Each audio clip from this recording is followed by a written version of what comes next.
Welcome in to Locked On Knicks. Alex Wolf here. No Gavin today, but I have a great returning guest who hasn't been here in a minute. And actually, I did his podcast earlier today, which you should go check out if you haven't already and you aren't coming here from there. I have Jonathan Macri of Knicks Film School, of course, the Knicks Film School newsletter, podcast, all that good stuff. And we are talking about three things that are on our minds this offseason. We talked about our first things on the Knicks Film School podcast, and now we're talking about our second thing in this episode. And a lot of it revolves around when we think the right time is for the Knicks to make a trade. I posit that maybe this offseason is the golden opportunity. Macri posits that maybe next offseason is the golden opportunity. There's a lot to think about as far as that's all concerned, and we're going to talk about it all next on Locked On Knicks. You are Locked On Knicks, your daily New York Knicks podcast, part of the Locked On Podcast Network, your team every day.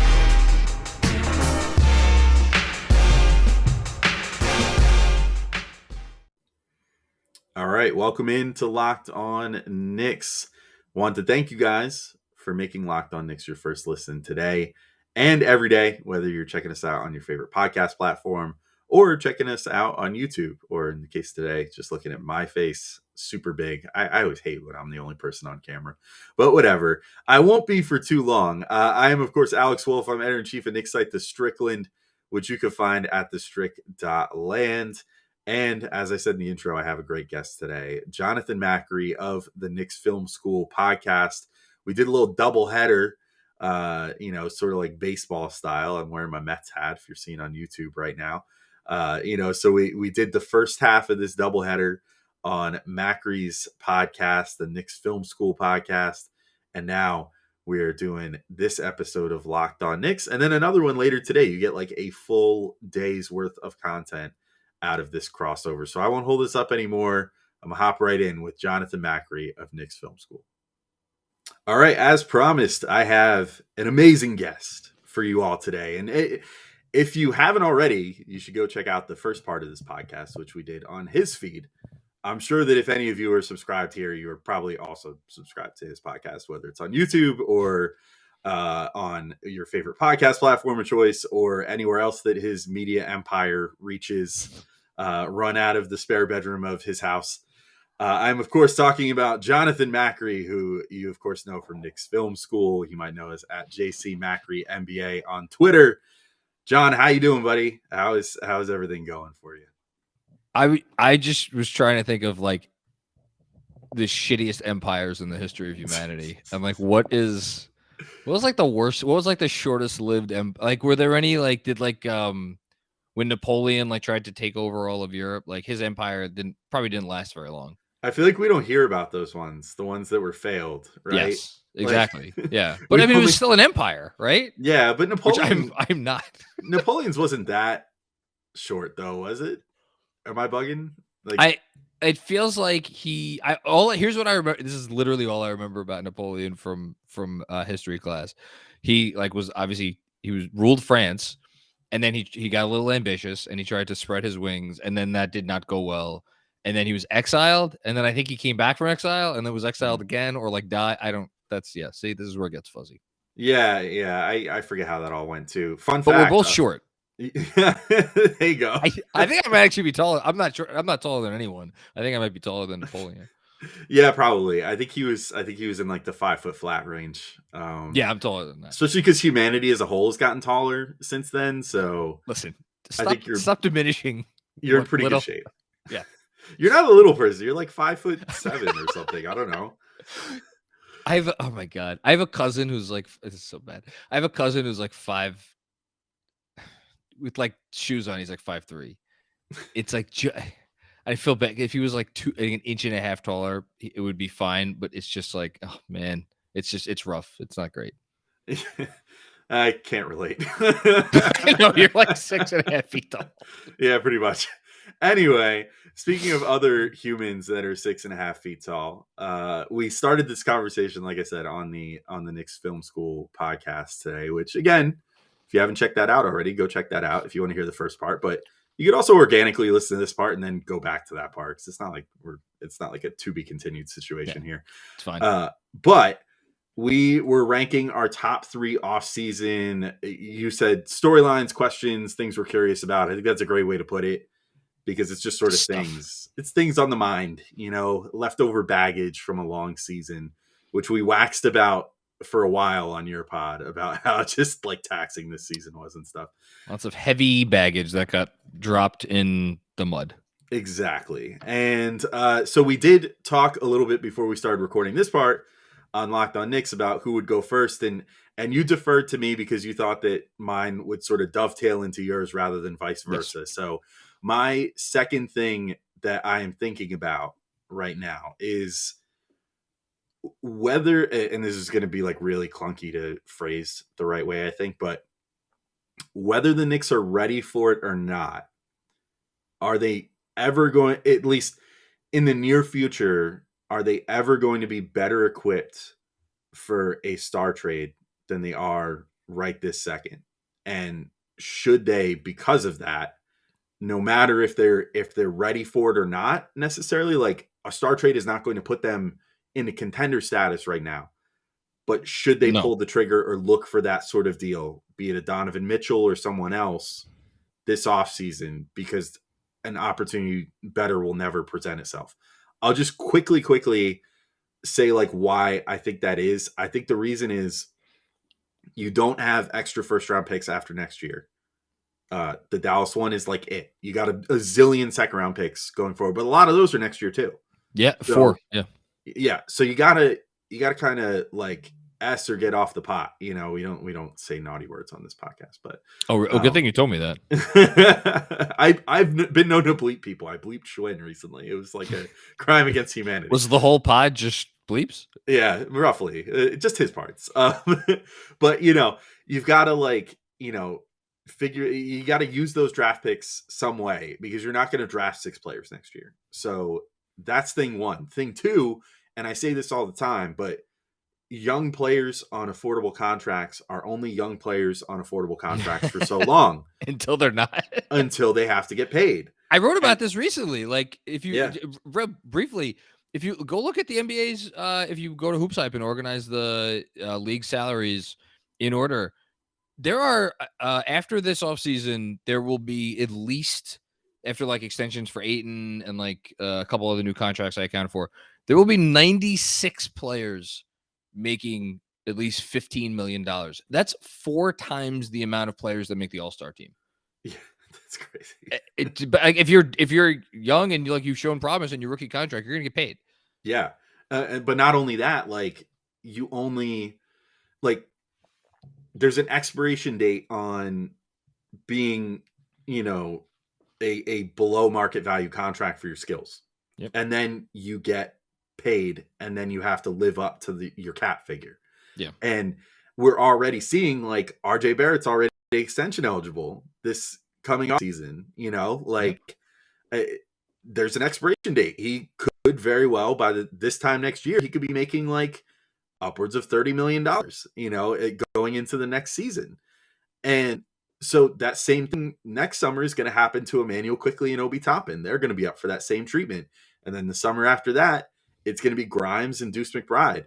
And so like the Knicks are never going to be in a position better than they are right now if they want to really swing for the fences. And I don't know how to feel about it, because I go back and forth on, is it smart right now to give up, say, Emmanuel Quickley, Obi Toppin, draft capital, and a couple other useful players like Alec Burks for like a Donovan Mitchell? Or is it foolish because it's never going to get you anywhere, and you're going to be in, I mean, as much as I enjoyed parts of the Melo era, like the reality of the Melo era was like the Knicks gave up a bit too much and were never able to put together a good enough team to compete around him. So do you just set yourself up for another scenario like that? Like, I don't know. Where do you stand on that right now? Because it's kind of vexing me lately a little bit. Let me just open by saying, if you are someone who, because I get this, I feel like sometimes, not from anybody, like there is a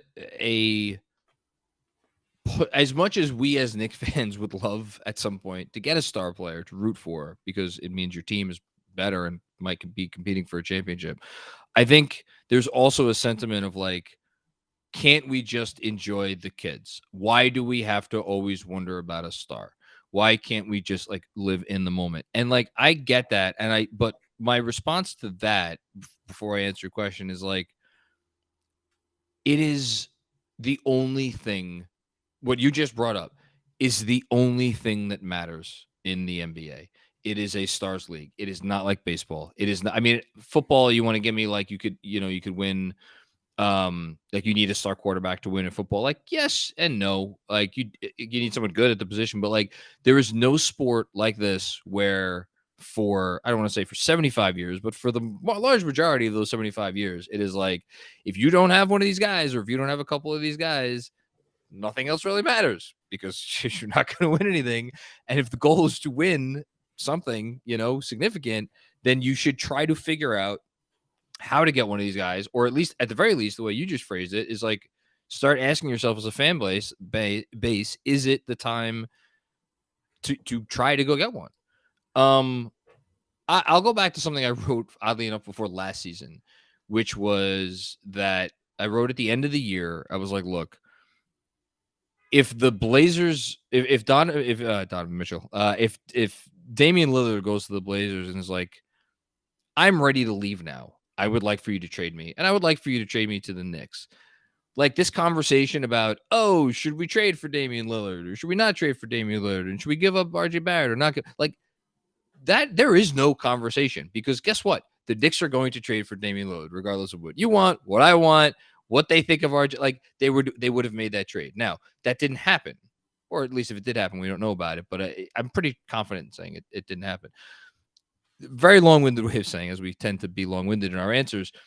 I think if the opportunity presents itself, and if like a week or so from now, what did Donovan Mitchell say in his press conference? Give me a week to think about it, right? Giving me a week to think about it, but then also like loosely said, like, I want to be here, but then also did the classic, I just want to win, It all it that was the stuff. most Yeah. wishy-washy Yeah. bullshit. No, but like if you like, and they kind of exploited this on I think it was the Hoops Collective podcast, where it's like, think about what he was actually saying. Someone who's like, do you want to be here? Which is like essentially a way of saying like, do you plan to honor your contract? And like, or do you plan to force your way off this roster? And his answer to, are you going to force your way off this team, was, give me a week to think about it, which is like, man, talk about a guy who is not all in, or at the very least is ready and prepared and willing to exert his hefty influence on the organization and what they do this summer. I think that's probably more what it is. But like, let's just say in a week, he's like, we hear reports like Donovan Mitchell has and his camp have let it be known to the Utah Jazz that they could do what they want this offseason, but ultimately nothing they do is likely to change his opinion about his long-term future in Utah, which is something like how it would go, right?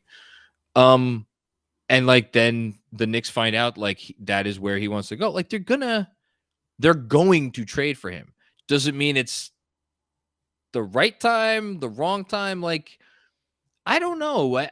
I guess to answer your question a little bit more directly, I think this organization has shown since Leon Rose took over and like Brock Aller has done his machinations, like they seem to be pretty good at kicking the can down the road. Now you can only do that so many times. Like it becomes tougher to continue churning. And eventually, like you said, you're going to have to sign these guys to extensions. And then that could maybe like turn into a different organizational approach. But I'll say this. I don't think it is imperative that they do it this summer. I think it is set up for them to do it this summer if they want to. I don't think it's imperative. All right, I'll be right back with John Macri of Knicks Film School. We'll keep our discussion going about when the right time is going to be for the Knicks to make that big splashy move. But first, I got to remind you guys, today's episode is brought to you by Built Bar, and summer is coming. And with summer, you're going to need some food on the go. Built Bars are the perfect snack to take with you on family vacations. You can throw them in your bags and your kids' backpacks. Make sure that everyone has a Built Bar so you're fueled for your summer adventures. I was mentioning on the last podcast, ironically, my summer adventure is going to be spent indoors. I'm trying to get back in the gym again. I got, unfortunately, unluckily, struck with some injuries to start this year. I wasn't able to work out my upper body as much. Feeling a little flabby these days. I need to get back in the gym, and I'm going to do that this summer. And I'm going to be eating a ton of Built Bars because they give me that protein that I crave without all that icky flavor of other protein bars that make you just want to never eat a protein bar again. Built Bars have you keep coming back for more because they kind of taste just like a candy bar, and they certainly look just like a candy bar. And yet they don't fill me with all the nasty, fat and calories and everything else that an actual candy bar does, or none of the fillers, like all the carbs and the sugar and everything else that some of these other protein bars have as well. So Built Bars, most of them are going to give you 130 calories, 4 grams of sugar, and 4 grams of net carbs. Not a lot in any of those categories compared to a whopping 17 grams of protein. And if you haven't tried them yet, definitely check out Built Puffs. They're some of my favorites. I don't know how to sell this any better, so I'll just leave it at this for today. Basically, a chocolate covered marshmallow infused with protein. This still tastes like a candy bar. So take that for what you will, and then go order some Built Puffs because I know you're going to want to try that. And if you want to get some Built Puffs, go to built.com and use promo code LOCKED15 and you can get 15% off your order. Again, use promo code LOCKED15 for 15% off at built.com. Yeah, I think I fall somewhere there too. I guess the question that I start asking myself is like, how do you evaluate at this in their careers? And they've only played 2 years so far, but like Emmanuel Quickly or Obi Toppin, like, let's put it this way. Like, so John, I'll just toss this to you. Like, if you were going to try to predict Emmanuel Quickly's second contract, how much do you think he's going to make as of this second? I said this in our group text, I think a couple weeks ago. I think I said 4 for 64. And I was met with a bit of criticism, but also some acceptance. I just like, if you think if you see his track going somewhere along the lines of it, shout out to the first half of this episode on Knicks Film School podcast, where I was like, if you look at Brunson and how Brunson has progressed and like how he kind of navigates the game now, like, and you look at how quickly has progressed and like some of the things that he does, you could see quickly getting to that point. Now, Jalen Brunson is about to sign for $80 million, $90 million, $100 million. He's going to sign for a lot of money. Am I saying that quickly he's going to get to that point? Maybe not, but at the same time, would not shock me in the least. So, Okay. All right. So, same question, but for Obi Toppin. What do you think Obi Toppin's going to make?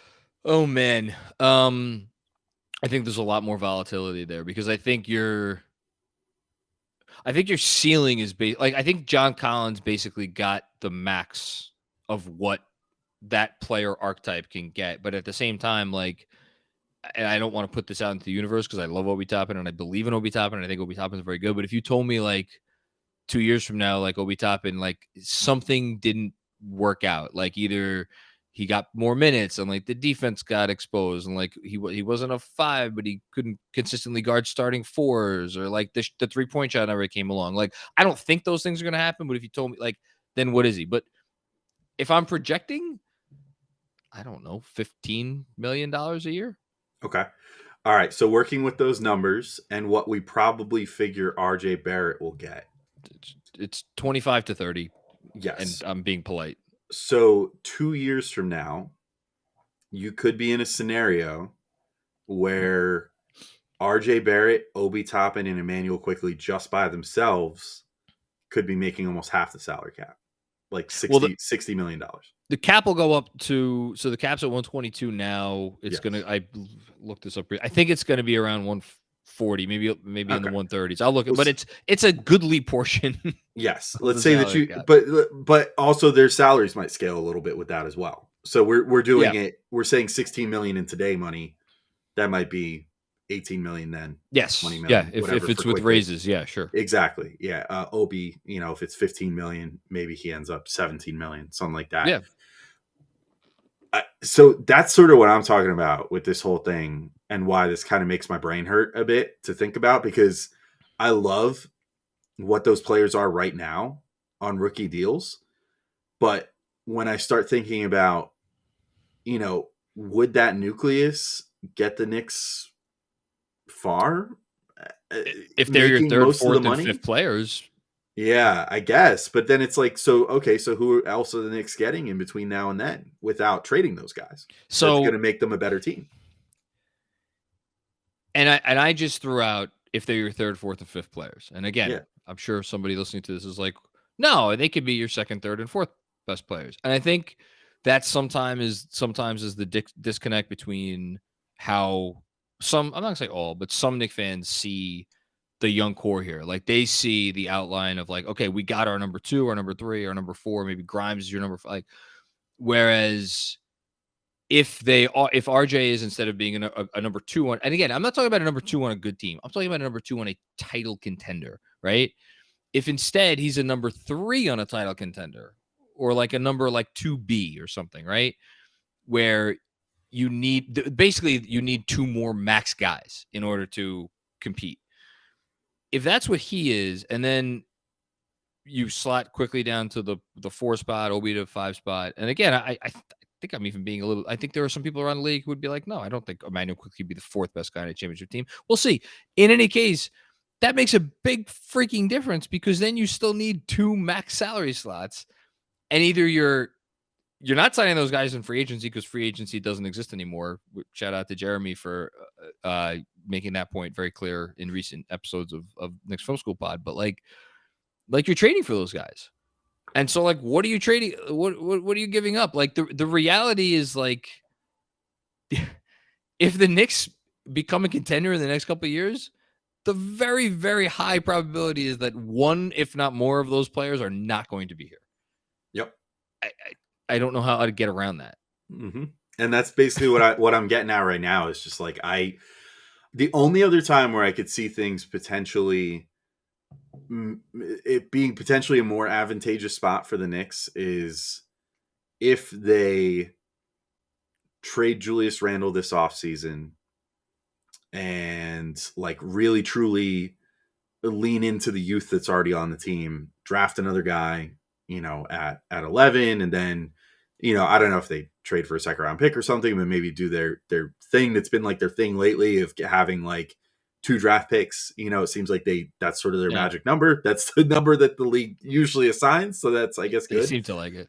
Although they did take Sims last year, it was a huge surprise, I think, for how productive he was given where he was taken.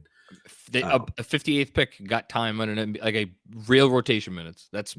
And good rotation minutes. Yeah, yeah, it was a huge surprise. I think they thought he was going to be in the G League all year, and then he wasn't.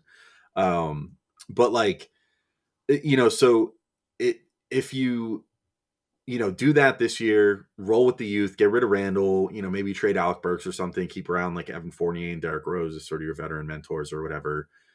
Maybe you sign Jalen Brunson, but for whatever reason, because the team is younger and, for all of his flaws, like you're losing a pretty big piece of what they did this past year. And Julius Randle takes the team like a while to get their bearings and stuff. And, they don't finish super well. And the Knicks end up with another lottery pick next year in what's viewed as a better draft, plus have the Mavs pick still, if they haven't moved that yet. Maybe next year's draft, like before draft night, is the only other better time that I could think of to potentially be the Knicks looking to trade for somebody.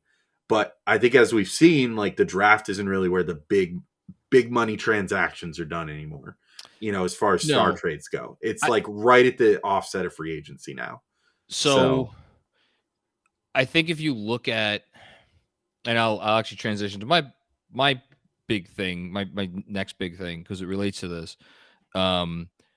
I think if you look at star trade, and like not every star trade is created equal, but generally it's going to be one of a couple of outlines. It's like you're either sending out salary that's either somewhere between bad salary and like not particularly exciting salary, along with a shit ton of picks, like the Drew Holiday trade, right? Like Milwaukee sent out not 5 firsts, but I think it was 3 firsts and 2 swaps, or 3 swaps and 2 firsts, whatever it was. Like, the Pelicans will control 5 years worth of Milwaukee's drafts.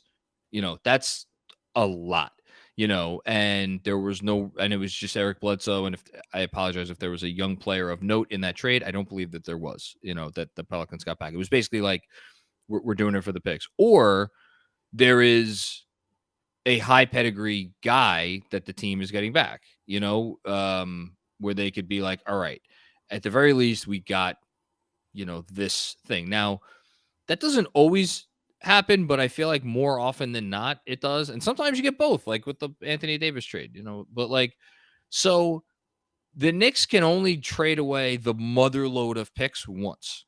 Mhm. So that means in the other trade, it's going to have to be someone of note. And I guess here's the only pushback that I'll give you in terms of why it's might be next summer as opposed to this summer.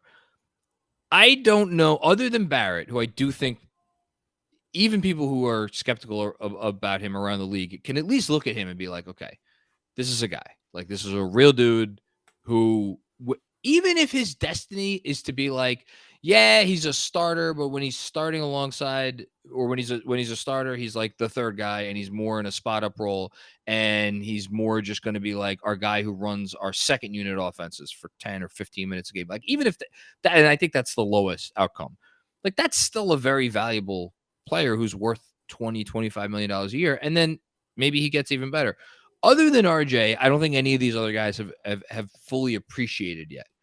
And Mhm. so I think one more year, and maybe you get to the point where a Quickly or an Obi or a Grimes or someone they take in this draft, or maybe, who knows? Like someone else, or we're not Cam, right? We haven't been talking about Cam. Maybe Cam finally hits good on the promise that had him, looked at as like, by some people, as like the best. I'm not saying at draft time, but like at one point, the best of the Zion, RJ, Cam trio. Another year gives all that stuff a chance to happen. So, and this relates to my question, which is very similar to yours, which is how long of a rope does Leon have to do this? Because, you know, Jeremy Cohen, my co-host on the Sunday pod, I love him to death, but he had a whole podcast on for our episode this week, and it was all basically like how the front office is setting things up now potentially, or could set things up now potentially, to make a run at free agency in 2025. And my point to him was like, if we're sitting here and this team hasn't acquired a star player yet, and it's the approaching the 2025 offseason, none of these people still have jobs. There are new people in the. Do you disagree with that, or where are you at?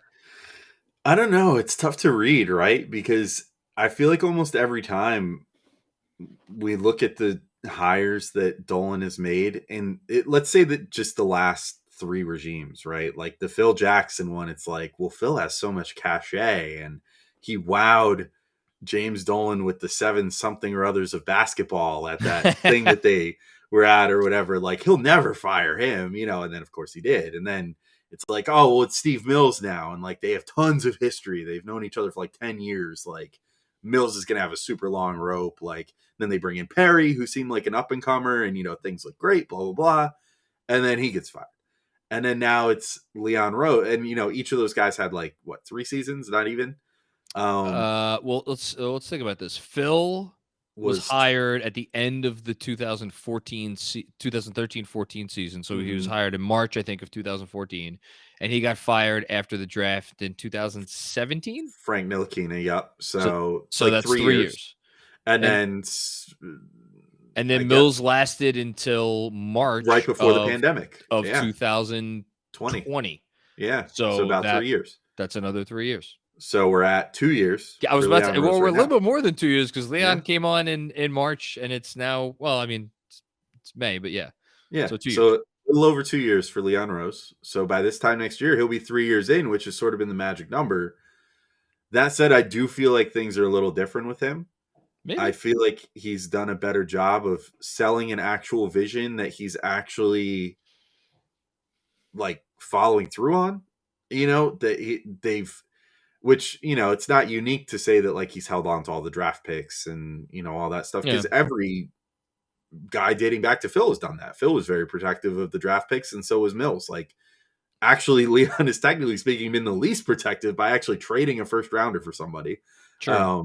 by doing it for Cam Reddish this year. But I just think that the relationship with him and Dolan That's feels fair. feels more ironclad than May- previous ones. maybe I guess where I'm coming at it from a couple of 2025 perspectives. is long though. That is a long It's time 3 away. years away. It would mean he'd be Yes, here for 6 years. which just seems impossibly long.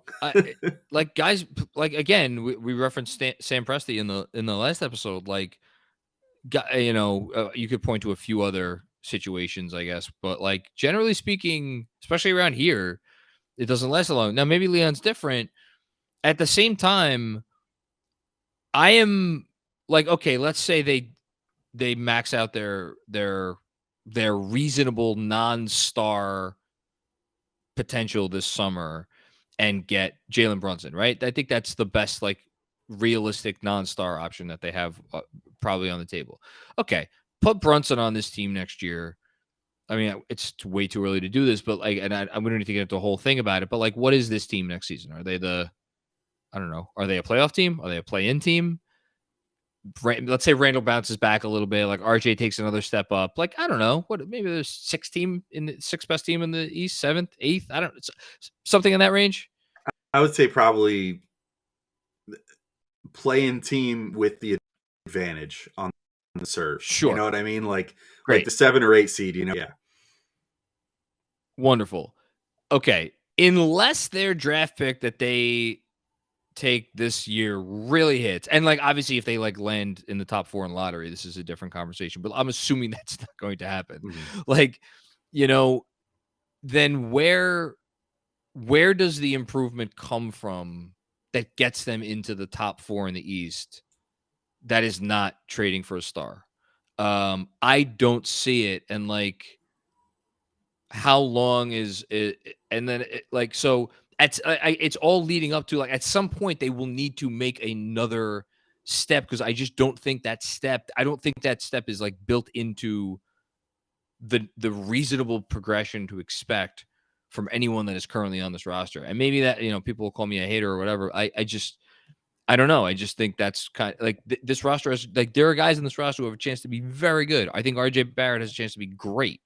I think Emmanuel quickly maybe could get on the verge of like being like, 6th man of the year. He got some votes for 6th man of the year today. Shout out to whoever voted for third place. 2 people did. Anyway, and then the other part of it is like, we haven't seen a star like put the Ben Simmons, put James Harden aside. Just like, other than James Harden, who has done some things over the last couple of years, we haven't seen a star trade in a long time. It's been since Chris what, Paul? AD? If you want to throw Chris Paul in there, I guess, but Chris Paul was 35 when he was traded from the Thunder to the Suns. Yeah, but like he did have a really standout year with the Thunder. He had an awesome after year. Everybody thought he was washed. I guess he's like mid-level. Like he's not quite a star, but like he's sort of a star. But I guess I'm talking about it. Let me say in their prime, all-star caliber player, like someone under the age of 30, or maybe what about like, Drew Holiday? I don't really. Well, but him. When was that? That was 2.5 years ago. I think that was after AD. I could be wrong. To me, we have to go back to AD. Like, the AD was the first like capital S star, or the last capital S star. Yeah, that was 3 years ago. Mm-hmm. These things don't, like, the NBA does not usually operate for this long without a star player. Actually, wasn't it him? Didn't he and Paul George both got traded within like 2 weeks of each other too, didn't they? Yeah, but it was that summer. It was definitely that summer when it was like, and then it was like, is Kawhi going to join AD and LeBron and with the Lakers? And then they wound up going to the Clay. Yeah, that was like the big, that was the big star movement. Also. Yeah, that was the big star movement. Exactly. And since then, things have been pretty much status quo. And now, if you look around the league, and like, I'm literally just going to pull up like this is how, I don't know how you do this. Like, when I need to jog my memory of like things that are like potential like players on the move or whatever, I just pull up the standings and I like go up and down. Like, if you look up my go-to move, sorry, is just what? the answer. I go to Basketball Reference and I just hover over this thing and just look at all the teams. Same general. So we do the same thing. So like, I'm like, if you just look up and down the standings, I don't know if you consider Zach LaVine a star, but like, does something happen with Zach LaVine? Does he push his way somewhere? Bradley Beal is obviously potentially entering free agency. He has some moves that he could make. Donovan Mitchell, we've talked about already. Karl Anthony Towns seems bought in. You never really know. I don't know. Whatever. Zion, obviously, there's been stuff out there about him. The Dame thing is still, might that be out there? And then I mentioned I was going to bring up Sam Presti again because he seems to acknowledge that he's going to be tanking again once more.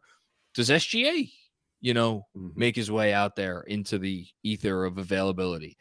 I'm not saying the Knicks should trade for any of those guys. I'm not saying the Knicks will trade for any of those guys. I'm just saying, like, there's a bunch of guys out there who you could see at some point within the next year making their move or trying to make their move. And then if they do, and then the other part of the equation is, okay, who are the teams that are in position to benefit? And what's interesting to me about here is if you look at the tradition, you look at the coastal cities, right? The Lakers, they shut their load. They're out of it. The Clippers, nothing left to give. They're out of it. The Nets, is Ben Simmons a trade asset at this point? They did get some more picks. They got some picks, but okay, so then a team would have to be willing to take on Ben Simmons, and what team would feel comfortable having him be the return, the big return, plus some middling picks? So knock those three off, and then you go and you look, and it's okay, it's Miami. Tyler Herro coming up for a new contract, he's the obvious ticket there, but okay, so you got to pair Tyler Herro with salary, Duncan Robinson. So okay, Miami's there. They're the usual stalking horse. Other than that, there's no other obvious team to me where it's oh, this is where these stars are going to look towards next. And that's, and that's why the Knicks are in an interesting position. Yeah, they're the only, I don't want to call them a marquee franchise. You put it right, coastal teams, the teams that are conventionally attractive. Yeah, thank you. Conventionally attractive. I like that. Yeah. Yeah, a conventionally attractive team. The Knicks are that team. Yeah, and it is, you're right in that it seems like things are calm, too calm. There's just a little too quiet. A little too quiet out here right now. There just hasn't been any crazy player movement other than, like you said, the Harden saga, which is a thing in and of itself. But it's, I don't know. I don't know how to approach it either, because it's you listed a lot of guys that could potentially become available this coming off season, and as I was looking at it, I honestly, tell me if I'm crazy or not, but with all the smoke that came out this year, I almost wouldn't even be surprised if Jimmy Butler would potentially become available at some point. If Miami kind of flames out this year, let's say that they just get flames out for them. Yeah, this year, I mean, the number one seed, but yeah, but gets to the, let's say they get to the ECF and just get crushed by Giannis, or the Celtics. I guess it's Celtics make it, but assuming whatever team they face, they just get steamrolled, and it becomes sort of apparent, all right, well, maybe that finals run was the most we're ever going to get out of this core. Pat Riley's never been shy about sort of moving off of something at what he views to be the right time. Yeah. With the Shaq trade, for example, back in the day, to harken back to that team won a title, and he moved. And then they bottomed out. But no, I think anytime you're having this conversation that we're having, we hate to have to do it as Knicks fans, because Pat Riley, there's some baggage there. But Miami is the beginning of the conversation. Yeah. And the fact that they have a guy in Tyler Herro who just won Sixth Man of the Year, and he's a 21-year-old kid who just averaged 20 points a game, and is a ridiculous shot maker. Now, the defense is an issue, and there's, I think, a question about whether he's ever going to be able to be a number one or a number two guy on a title team. So if you're the team trading for him, and that dude's probably going to want it. I mean, if you're I pitched this, I think, to Jeremy or someone recently. If you're Tyler Herro's agent this summer, you're asking for the max, right? Yeah. I mean, you start at the max, right? I mean, you start at the max. Maybe You you start at the ultimately max. take less, but yeah, you Yeah. definitely the first offer that you put as the agent on the table is we want the max. Yeah. So again, there are questions about like if you're a team trading for him, like is that who you want to get in bed with as for as talented as he is? All that being said, Miami looms. But yeah, man, I think I'll say this. I think if we're sitting here doing an episode, a season preview episode, for the 2023-24 season, and we are reflecting back on the offseason that just happened, whether it was a great trade or whether it was a trade that everybody in Knicks Nation hates, I would be utterly shocked if we're not sitting here and we're not talking about a roster that has a name guy on it that is not currently on the team. Yeah, I am certainly with you as far as that goes, and I do think that it is pretty likely that the big swing is coming sooner or It's later, it's coming. It's and coming sooner probably than we sooner. expected. Yeah. Yes, Yeah. exactly, and it could be as soon as this offseason or maybe till next offseason, but that's where you start getting into that murky territory of when is James Dolan going to get impatient. And of all people, Leon Rose probably understands James Dolan's moods and wants and needs more than anybody, and will make that sort of move if he knows that that's what he has to do. And one last thing on this, and then we'll move on to your last point. But like, Mm. unless I'm misapprehending something, um, there doesn't seem to be any misgivings about what Leon Rose was built here to do. Like, if Leon Rose walked into James Dolan's office from day one and was like, we have a 5-year plan. We're going to tank. We're going to bottom out. We're going to really build this thing with the kids and the youth, like through the whole thing. Like, I think they would have approached some things a little bit differently over the last few years. Like, would they have traded Randall 25 games into the 2020-21 season, when he was like hitting everything? It's like, holy shit, this guy's like has real value. Would they've gone after Kemba Walker and Evan Fournier last summer? Like, we heard rumors that they were trying to get Chris Paul, and Chris Paul opted out of his contract, something nobody ever thought he would do. And he wanted to go back to Phoenix, which who could blame him? But like, they were in on Chris Paul. Like, those are not the actual. How about even Gordon Hayward in his Gordon first Hayward, great. the first offseason for Leon Rose? And I reported at the time, like, they had an offer on the table, 3 years, I think it was $72 million. And obviously Charlotte blew that away. Like, they wanted all these guys. Like, this is not about like some 5-year plan of like, whatever. It, like, Leon Rose was brought here to like make the team good, right? Like, sooner rather than later, Yeah, exactly. And that's what's going to happen at some point At or some another. point, yes. But probably soon. Probably soon. Yeah. All right, that's it for this part with Jonathan Macri of Knicks Film School. I said this is a whole extravaganza. You're getting a lot of content today. So you've already heard the first part from Knicks Film School. Now you've heard the second part on Locked On Knicks. And guess what? A little later today, you are going to get a third part on Locked On Knicks. And John and I continue the discussion, wondering if there is a world where Julius Randle can still work things out with the Knicks, and also how the Knicks can just sort of go about trimming the fat and making playing time for some of these young players that they want to have minutes for, and that fans obviously want to have minutes for. So it's a really great final episode to this 3-part mega day of Locked On Knicks Film School content here. So tune in a little later today, this afternoon. We'll have a third part up for you guys. But until then, thank you all for listening, and talk to you all again pretty shortly. Peace out, guys.